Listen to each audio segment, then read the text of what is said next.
Assalamualaikum warahmatullahi wabarakatuh. Selamat datang kembali di channel Pen Invasion, channel yang menyuguhkan video cerita bergambar seputar misteri.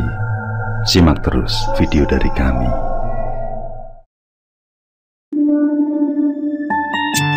Cerita ini aku dapatkan dari Ferdi ketika mendatangi acara tahlil rutin tahunan almarhum simbahku beberapa saat yang lalu. Ia adalah teman bermain saat aku berada di rumah simbah waktu masih kecil dulu. Sayang sekali kami harus berpisah, karena di kelas 6 SD aku harus pindah rumah keluar daerah, sehingga jarang sekali bersua. Bahkan setelah remaja sama sekali putus hubungan komunikasi. Setelah lulus SMA, Ferdi pergi merantau ke Pulau Seberang, yang membuatnya hampir tidak pernah pulang ke kampung halaman.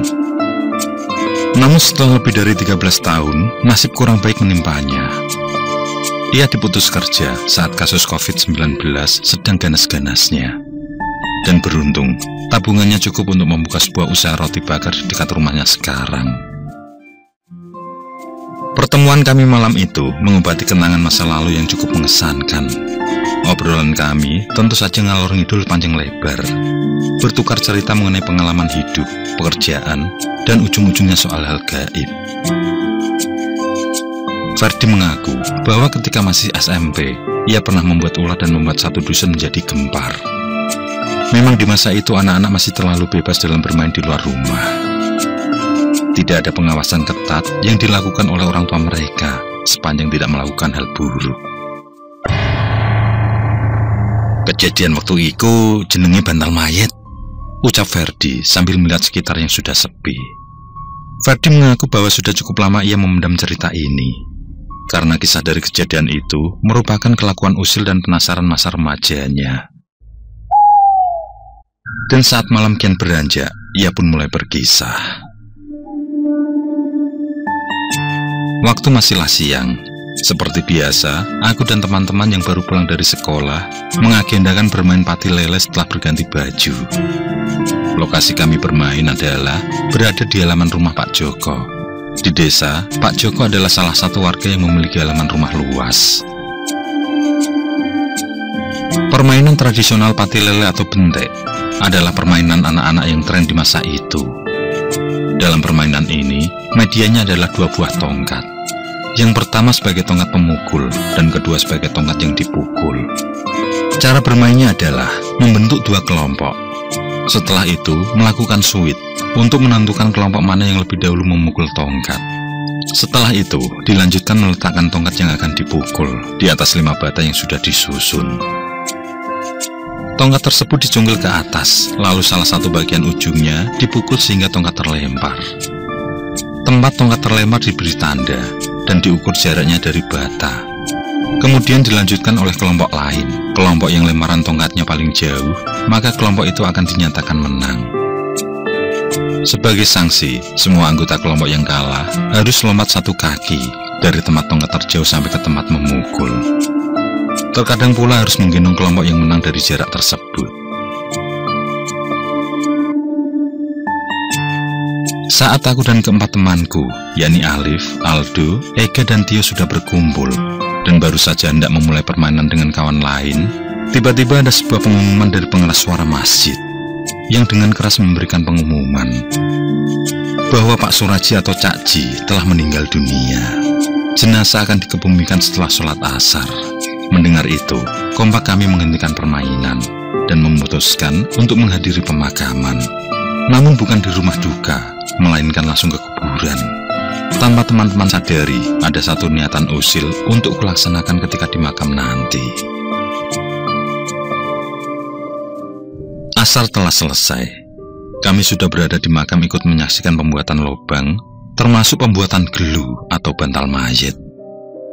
Dan bertepatan setelah semua beres, jenazah pun datang dengan ditandu. Tampak cukup banyak warga mengikuti iring-iringan menuju makam. Sebelum jenazah akan dimasukkan ke dalam liang lahat, secara diam-diam aku mengambil satu bantal mayat. Aku genggam erat-erat, lalu menyingkir dari tempat tersebut, berharap tidak ada yang tahu. Dan aku merasa lega, karena prosesi pemakaman pun berjalan lancar seperti biasa. Sempat ada pertanyaan tentang kurangnya bulatan tanah tersebut. Tapi Pak Bakri, orang yang bertugas membuat bantal mayat tersebut merasa yakin kalau sudah pas. Jadi tidak mungkin jika kurang.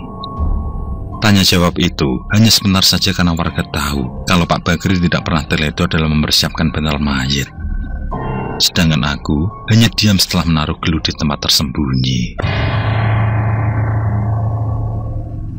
Sepanjang perjalanan pulang, sebenarnya aku ragu akan niatanku ini. Aku kok malah didiwing ini yo? Batinku dalam hati, namun aku tepis pikiran buruk itu.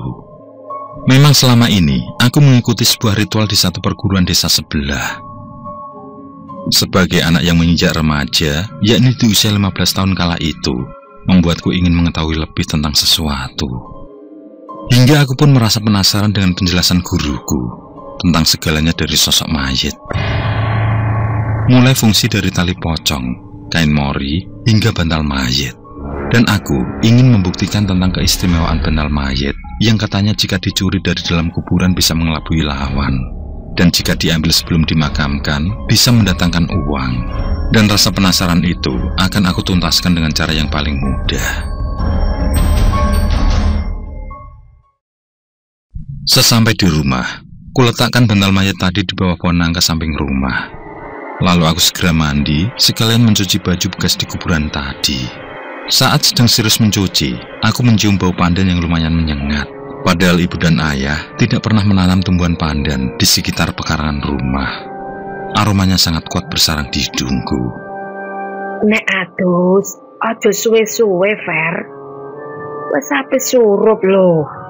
Ndang, ning masjid maghrib. Suara ibu terdengar dari luar. Sesegera aku mengacukan bau pandan yang entah dari mana asalnya. Lalu aku menyelesaikan mencuci baju. Allahu Akbar, Allah. Tidak berselang lama, azan maghrib berkumandang. Dan aku lebih memilih untuk beribadah di rumah daripada di masjid, meskipun jarak antara rumah ke masjid cukup dekat. Itu karena setelah selesai sholat, aku akan mempersiapkan barang-barang yang akan kubawa ke pos malam nanti. Barang seperti dupa, minyak serimpi, dan batok kelapa sudah tersiap di bawah tempat tidur. Memang semenjak ikut dalam padepokan di desa seberang, aku selalu mempersiapkan barang tersebut sebagai ajang uji coba. Yang mana, dalam proses pendewasaan diri nantinya aku baru sadar bahwa hal yang kulakukan saat itu benar-benar sudah menjadi perbuatan yang salah di mata agama dan norma. Setelah kurasa cukup, aku menuju dapur untuk makan malam. Di sini, aku kembali mencium aroma pandan yang kali ini lebih menyengat. Ku yakinkan diri dengan prasangka baik, kalau mungkin salah satu tetangga terdekat sedang memasak memakai bahan pandan, sehingga aromanya menyeruak sampai ke rumahku. Aroma tersebut masih sangat kuat sampai usai makan malam. Setelah itu, ku lanjutkan dengan sholat isya. Kemudian sambil menunggu waktu, aku pun mempelajari beberapa mantra yang diajarkan oleh guruku. Dan ketika sudah mendekati jam 8 malam, aku pamitan pada ibu kalau malam ini pulang lebih larut, karena akan ikut bergadang di pos ronda. Ojo kebengen lho, Fer. Lagi baru ana wong mati, ucap ibu mewanti-wanti. Setelah itu, aku berjalan menuju pohon nangka mengambil bantal mayat tadi. Lagi-lagi, aroma pandan menguasai sekitar. Sejenak ku ciumi gumpalan bola dari tanah itu. Tidak berbau. Sebenarnya ada perasaan sedikit merinding pada waktu itu. Namun karena ada misi yang harus kulakukan, maka aku tepis prasangka lain itu. Dan sekarang saatnya menuju pos ronda. Malam itu nampak berbeda. Hawanya dingin mencekam. Sangat jarang sekali ada aktivitas orang di luar rumah, walaupun tahlilan cakji sudah selesai. Memang, dusunku ini jarak rumah antar tetangga berbeda-beda. Ada yang dekat satu rumah dengan yang lain, ada pula yang berjauhan karena dipisahkan oleh perkebunan. Pos rondanya sendiri berada sedikit berdampingan dengan gapura dusun. Sebelum ikut meramaikan pos ronda, aku menuju angkruk tempat aku dan kawan-kawan berkumpul. Angkruk itu sendiri terletak di tepi desa yang jaraknya lumayan jauh dengan pos ronda. Di belakangnya terdapat deretan pohon bambu yang rindang. Sedangkan di depannya adalah kebun warga yang biasanya digarap oleh almarhum Cakji. Memang, selain menjadi tukang becak, almarhum juga bekerja serabutan. Dan salah satunya adalah dengan menggarap kebun dan memperbaiki atap rumah warga yang bocor. Almarhum juga mempunyai kepribadian yang baik di mata masyarakat luas. Sayang sekali, kebaikan almarhum nantinya tercoreng oleh ulah usilku dan kawan-kawan. Begitu sampai di angkruk, terlihat Ega, Aldo, Alif, dan Tio sudah duduk bersila. Kubuka kresek yang aku bawa dari rumah, lalu kukeluarkan segala isinya, dan Alif langsung menanyakan tentang apa yang hendak kulakukan. Dengan jujur, aku menjawab mengenai bantal mayat, yang mana dengan ritual yang akan kulakukan, nantinya mendapatkan keajaiban di luar logika, yakni uang yang berlimpah. Mereka semua tidak percaya dengan ucapanku, bahkan menuduhku berbuat tidak baik karena telah mengambil bantal mayat milik Cak Ji. Aku berkilah kalau hendak mencoba apa yang kupelajari beberapa bulan belakangan. Setelah terjadi sedikit perdebatan, akhirnya mereka akan ikut dengan ideku. Ritual pun dimulai. Aku menyalakan dupa. Semerbak wanginya benar-benar membuat bulu kuduk merinding. Lalu aku bakar batok kelapa yang sudah aku sirami minyak serimpi. Kemudian kubacakan mantra-mantra.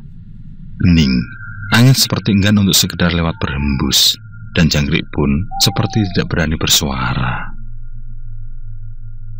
Ketika api dari batok tiba-tiba membesar, saat itulah aku lempar bantal mayat ke tengahnya. Percaya atau tidak, setelah api membakar gumpalan tanah liat tersebut, aromanya berubah menjadi bau pandan yang sangat menyengat. Kami berlima menyaksikan di mana kobaran api tiba-tiba langsung mati dan hanya menyisakan asap yang masih berbau pandan. Aku berucap kalau ritual sudah selesai, tinggal menunggu uang yang entah dari mana datangnya. Untuk mencairkan suasana, kami bermain kartu remi sambil memakan kacang dan gorengan yang dibawakan oleh Tio dan Aldo. Saat sedang asik bermain, tiba-tiba angin berhembus cukup kencang. Hembusan itu membuat pohon bambu yang ada di belakang pos menimbulkan suara dejitan yang lumayan membuat merinding. Disusul kemudian munculnya suara burung hantu saling bersautan. Wes sampe teko iki, batinku. Aldo, Ega, Tio, dan Alif hanya terdiam sambil sesekali kudengar mereka berdoa. Aku menyuruh mereka agar tetap tenang. Dan puncaknya adalah ketika seperti ada benda besar yang jatuh menimpa atap angkruk. Dengan cekatan, kami berhambur menengok ke atas suara berasal. Tapi tidak ternampak ada sesuatu. Di sekitar juga tidak ada apa-apa. Kami yang masih terkejut hanya saling berpandangan satu dengan yang lain. Entah barang sebesar apa yang jatuh, sehingga menimbulkan suara sedemikian kerasnya. Supaya tidak terlalu tegang, akhirnya aku mengajak mereka main remi lagi. Sebenarnya mereka sudah ingin pulang dan tidak mampir ke pos ronda karena jam sudah menunjukkan pukul 11:30. Namun aku melarang. Aku beralasan bahwa sebentar lagi tujuanku akan berhasil, yakni akan mendapat uang yang berlimpah. Apa yang baru saja terjadi adalah proses ritual yang aku jalani tadi. Mereka sebenarnya mulai tidak percaya, namun karena sudah terlanjur ikut, mereka sepertinya terpaksa menunggu hasil yang akan dijanjikan. Dan tanpa kami sadari, ritual yang kulakukan tadi bukan untuk mendatangkan uang, akan tetapi untuk mendatangkan arwah. Kami pun melanjutkan bermain remi. Sesaat kemudian terlihat suasana sudah mulai cair. Ketika salah satu dari kami kalah, maka lehernya harus diganjal dengan sebuah korek api sebagai hukumannya. Dan itu cukup membuat kami kembali tertawa lepas. Sampai ketika sedang asik-asiknya, salah satu kartu Tio jatuh lewat sela-sela lantai angkruk yang terbuat dari belahan bambu. Ia pun turun untuk mencari kartu kemenangannya tersebut. Saat ia menyalakan senter hendak mencari kartu, ia melihat seperti ada kain putih yang membentuk seperti raga manusia. Berusaha meyakinkan penglihatannya, ia menyentari kain itu dari kiri ke kanan. Saat menyorot ke kanan, Tio berhasil melihat wajah dari pemilik kain tersebut, yang tidak lain adalah wajah Cak Ji. Sosok itu menyerinya mengerikan. Dari tatapannya yang merah menyala, mengeluarkan air mata yang berwarna keruh.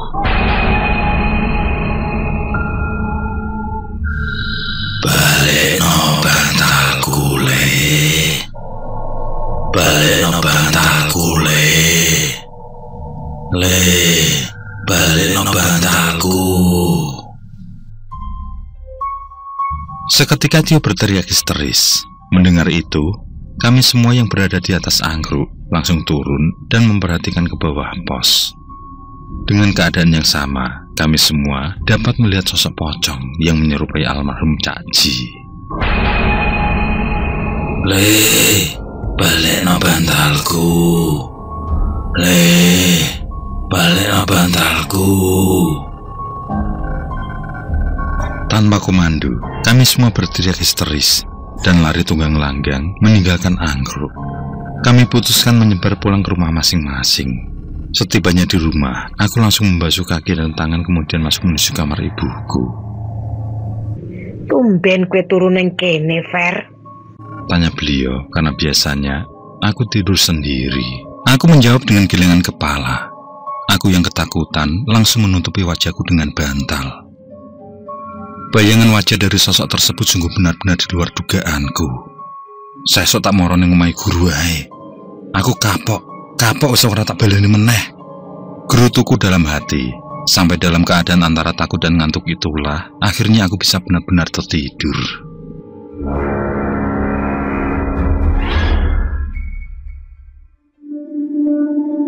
Esok paginya aku bangun dalam keadaan badan sakit semua.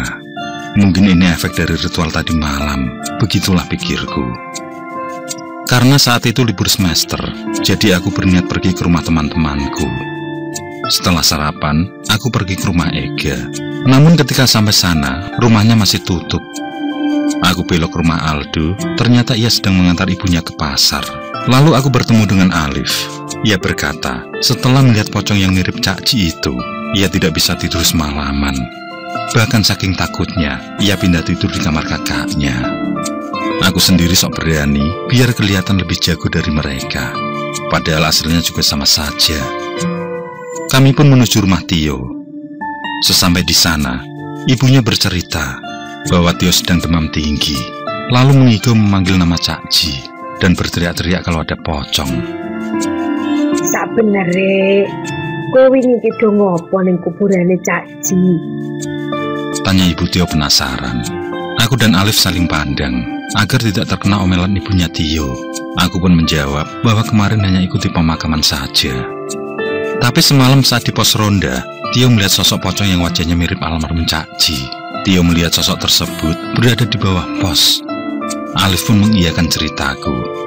Sejenak kemudian, ibu Tio menghela nafas panjang, kemudian berkata, Mosok yo, kali pocong lali diuculi. Setelah menjenguk Tio yang masih terlelap dengan selimut tebal, aku dan Alif pun pamit pulang. Tidak lupa mendoakan agar Tio segera sembuh. Setelah itu, aku juga pamit pada Alif, karena aku hendak ke rumah guru bela diriku. Kami berpisah di persimpangan dusun. Sesampai di rumah guru, aku menceritakan kejadian tadi malam beserta proses ritualnya. Terlihat raut muka guruku merah padam, namun beliau tidak sampai emosi. Beliau menghela nafas panjang, kemudian menghisap rokok dalam-dalam. Aku yo katut salah. Mergane aku sing duduhi awakmu ilmune. Sing wis kadung yo ben dienteni sampai 7 dinane ae. Rampung kuwi lagi iso dibarkis kabehane. Aku hanya menunduk, tanpa sadar air mataku menetes. Aku sadar kalau aku telah melakukan kesalahan. Guruku menjelaskan kalau saat itu aku tidak menerima dengan baik penuturannya. Memang, kalau dicuri di dalam kuburan bisa mengelabui lawan. Namun kalau untuk mendatangkan uang, itu adalah tidak benar. Beliau memberitahu kalau aku telah salah tangkap. Justru dengan pencurian seperti yang kulakukan, berdampak pada pemanggilan arwah. Akan ada jin yang mempermainkan arwah orang yang meninggal tersebut.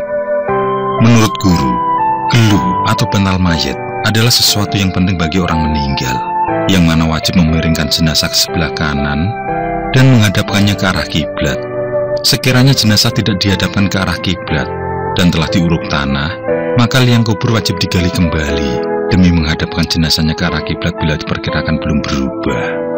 Disunahkan pula untuk menempelkan pipi jenazah ke bumi, dan itulah fungsi bantal mayat, sebagai ganjalan agar jenazah miring.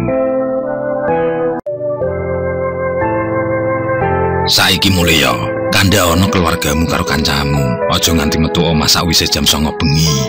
Begitulah pesan guruku. Aku mengangguk tanda paham. Setelah bersalaman mencium tangan, aku pun langsung pamit. Tidak lupa aku mampir ke rumah teman-temanku untuk menyampaikan pesan dari guruku. Aku juga memberitahu mereka bahwa dalam 7 hari ke depan akan ada sesuatu hal yang buruk. Di sana ibu dan bapak sudah menunggu. Setelah aku ceritakan semua runtutan kejadian semalam, sudah pasti aku mendapat amukan besar dari ayah dan ibuku. Nek ngene iki terus kepiye? Dusun gak tambah medeni, ucap ibu, sedangkan ayah terdiam menahan amarahnya. Aku hanya berkata bahwa guru akan membantu mengatasi setelah lewat acara 7 hari tahlilnya almarhum.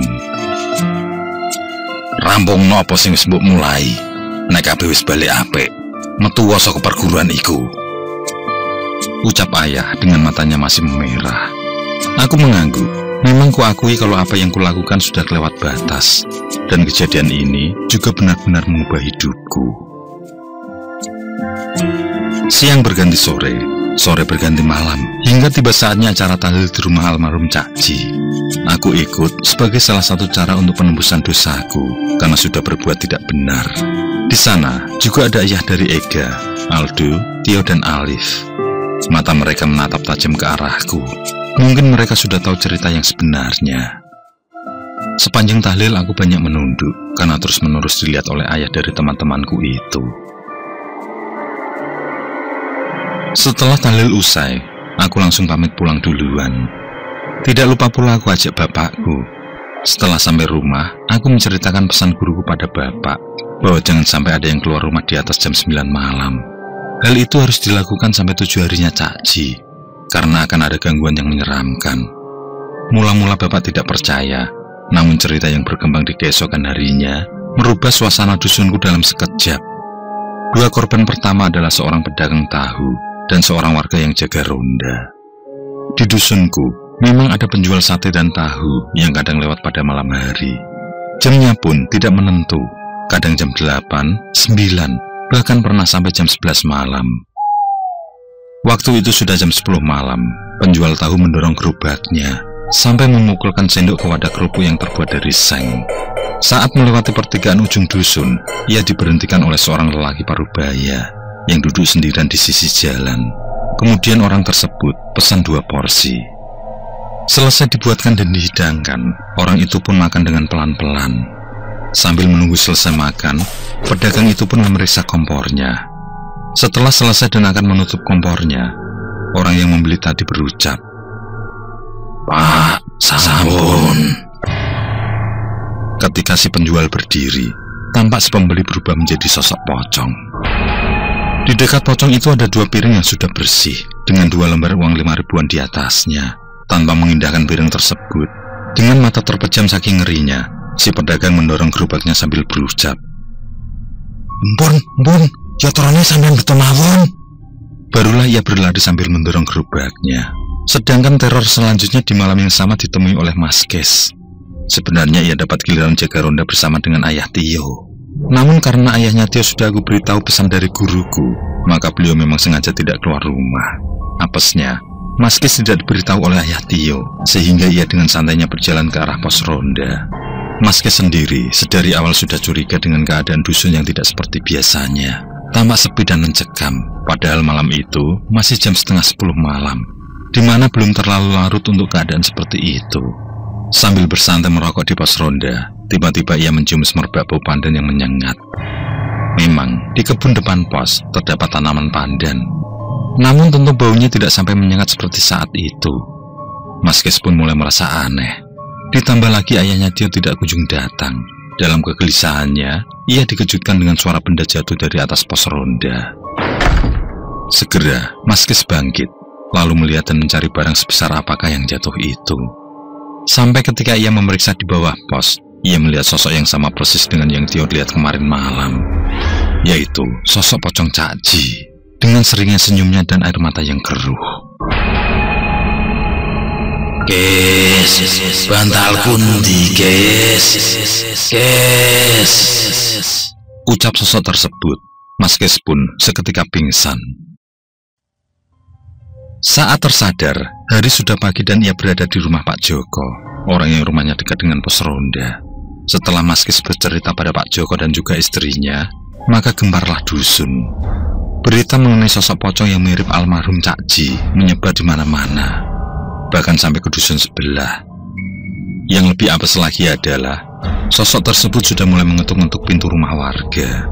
Orang yang pertama kali membuka ketukan pintu ialah Busum, di mana pada malam itu suaminya kerja shift malam di pabrik dan biasanya pulang setelah azan subuh. Mendekati jam 12 malam, Busum terbangun karena haus. Ketika akan ke dapur, ia mendengar pintu depan diketuk dengan nada ketukan yang berjeda. Sinten nggih? Tanya Busum yang menghentikan langkah menuju dapur. Tidak ada jawaban, namun ketukan itu masih terus berlanjut. Mungkin itu tetangga, begitulah pikir Busum. Saat membuka pintu itulah, wajahnya berhadapan langsung dengan wajah pocong yang menyerupai Cak Ji. Sum, bantalku ndi Sum? Sum, bantalku Sum. Pingsanlah Busum saat itu juga. Ketika suaminya pulang, ia heran kenapa pintu rumahnya terbuka.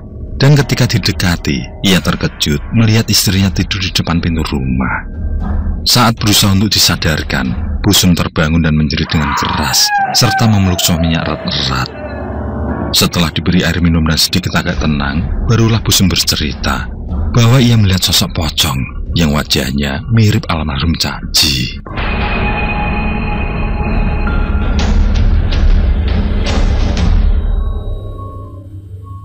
Sontak, setelah beberapa kejadian penampakan tersebut, dusun menjadi sangat hening dan mencekam.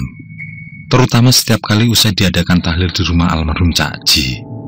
Bahkan beberapa rumah juga mendapat teror ketukan yang diyakini diketuk oleh sosok pocong tersebut. Hingga akhirnya, warga yang pernah melihat sosok pocong itu menafsirkan bahwa ada bantal jenazah Cak Ji yang kurang. Hal itu didasari setiap kali sosok pocong muncul, selalu mengucapkan hal yang sama, yakni menanyakan di mana bantalnya. Warga pun mencari tahu dari mulut ke mulut mengenai siapa saja yang pertama kali melihat sosok ini. Dan sudah bisa diduga bahwa kami berlimalah yang menjadi kunci akan kehadiran sosok itu.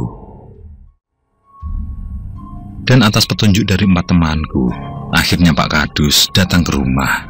Beliau menanyaiku tentang rangkaian kejadian teror pocong belakangan ini. Dan aku pun memohon maaf yang sebesar-besarnya karena telah melakukan satu keusilan. Pak Kadus terlihat menyimpan rasa kecewanya. Sedangkan bapak yang berada di sampingku hanya diam saja. Terus piye solusine? Wong-wong wis wedi kabeh gara-gara ulahmu. Tanya Pak Kadus mulai memaklumi tingkah kekanakanku.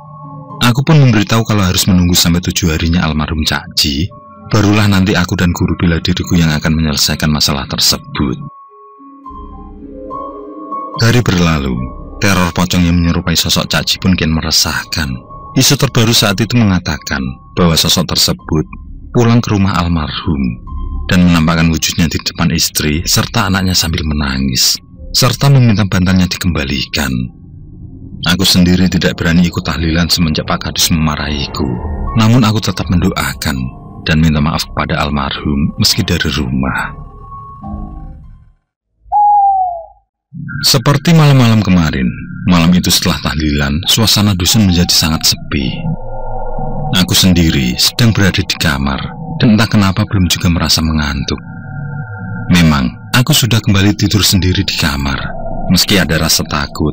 Namun aku tidak mau mengganggu ibu yang selalu bangun pagi untuk ke pasar. Selama ini, ibuku punya kios kecil di pasar tradisional. Di sana, ia menjual bermacam bumbu dapur. Aku masih saja mencoba untuk tidur, namun mata masih enggan untuk terpejam. Padahal tadi sore, aku bermain sepak bola di lapangan bersama teman-teman yang lain. Harusnya dengan keadaan capek, aku mudah untuk terlelap. Tapi tidak dengan malam itu, sampai ketika jam dinding menunjukkan pukul 12:30 dini hari. Kurasakan suasana menjadi sangat hening, hanya menyisakan suara detak dari jam dinding. Dan entah dari mana datangnya, mendadak muncul bau pandan yang sangat menyengat. Aku sangat hafal bau ini, bau kemunculan sosok pocong. Aku tutupi diri dengan selimut, sambil terus beristighfar. Dan ketakutanku semakin menjadi ketika tiba-tiba terdengar jendela kamar seperti terbuka. Di antara rasa kaget dan takut, aku beranikan diri untuk melihat apakah benar jendelaku terbuka. Dan memang benar saja, tampak jendelaku terbuka lebar. Namun bukan itu saja, melainkan ada sesuatu yang lain yang akan kuingat seumur hidupku. Ternampak jelas sekali sosok pocong di sana.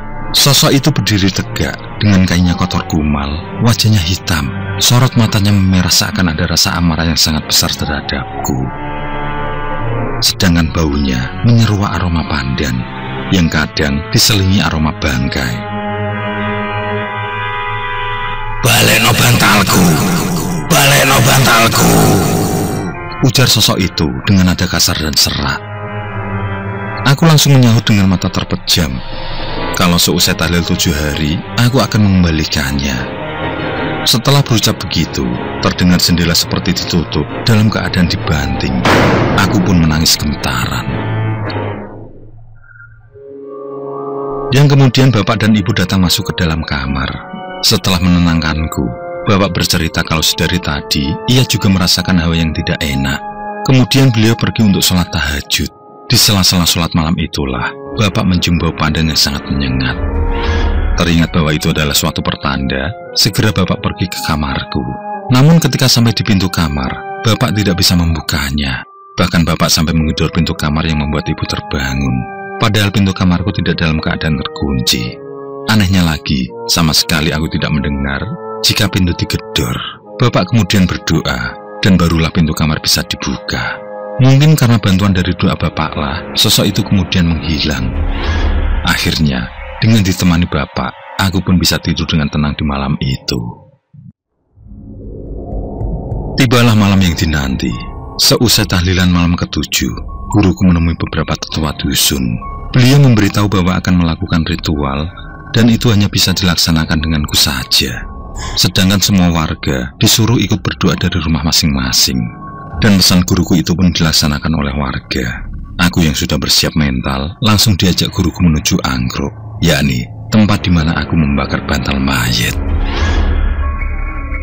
Di sana, guruku mengeluarkan barang-barang untuk ritual. Kemudian menanyakan media apa saja yang kupakai waktu itu. Setelah ku beritahu semua bahan, beliau menyuruh mencari batok kelapa yang kugunakan untuk membakar bantal mayat. Dan untunglah, batok itu masih berada di sebelah pos. Ritual pun dimulai dengan berkumat-kamit membaca mantra. Keringat bercucuran dari keningnya, padahal malam itu cukup dingin. Tidak berselang lama, tercium bau pandan yang menyengat. Aku langsung duduk mendekat pada guruku dengan gemetaran. Tiba-tiba, angin berembus kencang. Disusul, terdengar seperti suara ledakan dari depan pos. Guruku berhenti membaca mantra. Dari batok kelapa yang masih mengeluarkan asap, aku melihat seperti bayangan putih melesat naik, kemudian menghilang. Guruku yang nampak kecapean berkata bahwa ritual telah selesai. "Mulai sesok jam 6, temoni aku nang makame Cak Ji," ucap guruku sambil membereskan semua. Aku tidak bertanya apapun, sambil membantu beberes. Meski masih penasaran, namun aku ikuti anjurannya. Setiba di rumah, aku diinterogasi oleh bapak dan ibu yang menunggu. Dan mereka tampak masih khawatir dengan penjelasanku. Tampaknya mereka belum yakin betul jika masalah teror telah usai. Mungkin menurut mereka ritual guru kurang sempurna karena sosok pocong Cak Ji tidak muncul. Muga-muga wae pikiranku kuwi salah, ucap ibu sebelum menyuruhku tidur. Malam pun kian beranjak. Dan tidak seperti malam kemarin, dengan cepat, aku langsung bisa terlelap. Dengan cepat pula mimpi menjemput. Di alam mimpi itu, aku melihat sosok almarhum Cak Ji. Namun kali ini, beliau berwujud manusia biasa, bukan seperti sosok pocong. Beliau hanya diam memandangiku. Aku menangis dan minta maaf atas kelakuanku. Beliau terus saja diam, kemudian perlahan-lahan menghilang. Dan aku pun menangis sampai terbangun dari tidur. Di saat itulah, aku menemukan sebuah keanehan di luar nalar. Jelas sekali sebuah bantal mayat berada di samping kepalaku. Hingga pagi menjelang, aku tidak bisa memejamkan mata. Tepat pukul 6 pagi, aku sudah berada di makam Cak Ji. Selain guru, tampak pula keluarga Cak Ji mengitari makam. Mungkin semalam guru telah memberitahu mereka. Aku yang sudah bergabung dengan mereka, mulai ikut khidmat mengikuti acara tahlil yang dimulai. Dan setelah acara usai, guru yang seolah sudah tahu, langsung minta bantal mayat yang kubawa. Beliau yang berjongkok di sisi nisan tanda kepala jenazah, mengucap beberapa baris doa, lalu mendorong bulatan tanah itu hingga menembus makam. Sungguh, suatu pemandangan di luar nalar. Bantal mayat itu tidak hancur, tapi menghilang. Keluarga Cak Ji, termasuk aku yang menyaksikan peristiwa itu, tercengang bukan main. Setelah semua usai, aku minta maaf pada keluarga Cak Ji atas apa yang kulakukan terhadap almarhum, di mana dari perbuatanku itu, teror pocong yang menyerupai sosok Cak Ji bergentayangan di dusun. Pihak keluarga tampak kecewa, karena semasa hidupnya, Cak Ji sangatlah baik. Namun pihak keluarga akhirnya mengikhlaskan apa yang telah terjadi. Setelah proses ritual tersebut, sosok pocong tidak lagi muncul di kampung. Keadaan dusun kembali tenang dan damai. Dan semenjak itu, aku juga berpamitan pada guru bahwa aku tidak lagi ikut sebagai muridnya. Aku menuruti perintah orang tuaku yang merasa khawatir setelah kejadian tersebut. Di sisi lain, hubunganku dengan kawan-kawan justru semakin renggang. Kami seperti acuh tak acuh setelah kejadian itu. Bahkan Tio kini sudah tidak lagi menyapa ataupun membalas sapaanku setiap kali kami berpapasan.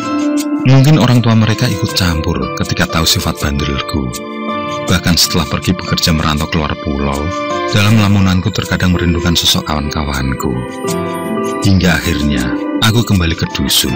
Hanya Alif yang sesekali mampir untuk membeli daganganku. Dan alhamdulillah, berkat Alif, aku bisa sedikit mengobati rasa rindu pada mereka semua. Ferdi menutup ceritanya seperti seorang yang butuh teman. Aku berpikir, kalau kawan-kawannya itu sampai hari ini belum bisa memaafkannya. Sebuah kisah bantal mayit yang terlahir dari rasa penasaran telah membuat tali silaturahmi renggang. Memang, terkadang rasa penasaran manusia melebihi batas kemampuan dari manusia itu sendiri. Sehingga dari rasa penasaran itu timbul berbagai macam hal yang tidak terduga, yang beberapa di antaranya bisa mengubah kehidupan seseorang.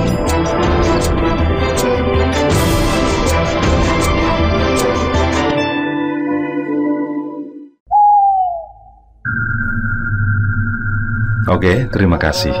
Semoga kawan-kawan terhibur, dan untuk ke depan, semoga channel ini bisa lebih baik lagi. Akhirul kalam, wassalamualaikum warahmatullahi wabarakatuh. Sesandingan hormat kali ini, lakukan kasane.